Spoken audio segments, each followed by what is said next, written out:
Big breaking news from Washington, D.C. today. 2 soldiers of the United States National Guard have been shot just blocks away from the White House.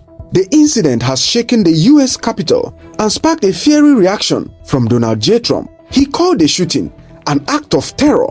What really happened, and what might this mean for immigration, security and politics in America? Let's walk you through what we know so far. According to reports, the shooting occurred on November 26, 2025, near the Farragut West Metro Station, just 2 blocks northwest of the White House. The victims are 2 members of the West Virginia National Guard, a man and a woman, on high visibility patrol at the time. Officials described the incident as a targeted ambush. The suspect allegedly came around a corner, raised a firearm, and opened fire at point-blank range. The suspect was also shot during the confrontation and is now in custody. For now, the motive remains unknown. Investigators, including the FBI, whether this was an act of terrorism. The suspect was reportedly being identified Manula Rakanwal, a 29-year-old Afghan national. According to U.S. authorities, Lakanwal entered the United States in 2021 under a refugee resettlement program. Whether the shooting was motivated by ideology,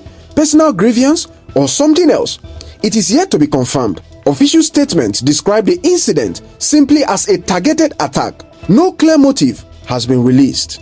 In a video statement hours after the shooting, President Donald Trump condemned the attack, calling it a heinous assault, an act of evil, an act of hatred, and an act of terror. We will never back down. We will secure our capital. We will secure our cities. In fact, this happened just steps away from the White House. It will not stand. And that's why President Trump has asked me, and I will ask the Secretary of the Army, to the National Guard, to add 500 additional troops, National Guardsmen, to Washington, D.C. This will only stiffen our resolve. Trump described the suspect as an animal who will pay the steepest possible price. He also renewed demands for stricter immigration controls, saying his government will re-examine every single Afghan national admitted under the previous administration. Robert from defense side responded, the government is reportedly sending an additional 500 National Guard troops to Washington, D.C. to increase security. Was this shooting truly an isolated gunman case, or could it be connected to a larger network or ideology? The FBI's investigation as potential international terrorism suggests that's a leading line of inquiry.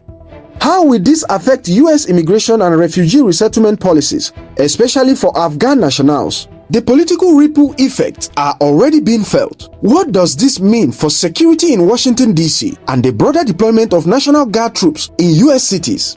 The decision to reinforce D.C. is a key signal, but one that may provoke debate over militarization at home. And perhaps, most importantly, what will investigations ultimately reveal about motive, responsibility, and accountability?